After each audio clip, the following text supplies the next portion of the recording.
Hi friends!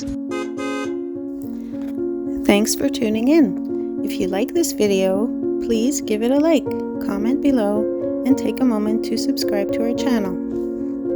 Welcome to Wabigoon, a small town along Highway 17-inch northwestern Ontario.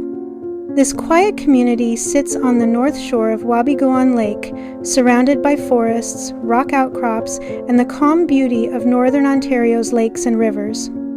The name Wabigoon comes from the Ojibwe word Wabigoon, which means white flower, a nod to the wildflowers that bloom in the area.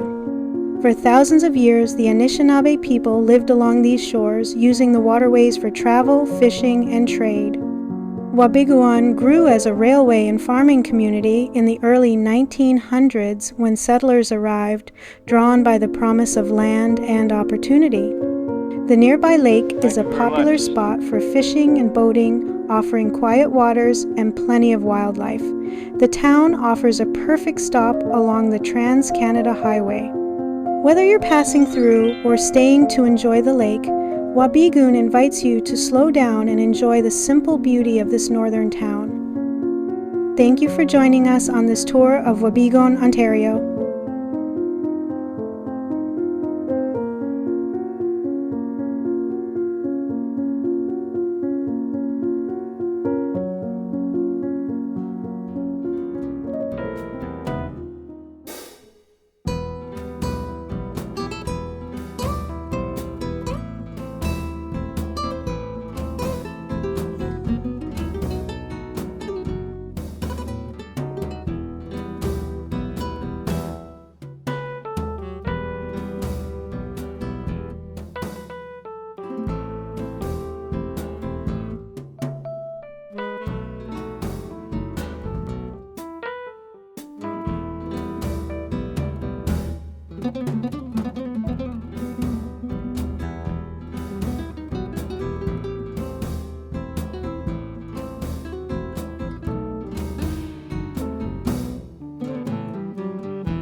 Thanks for watching!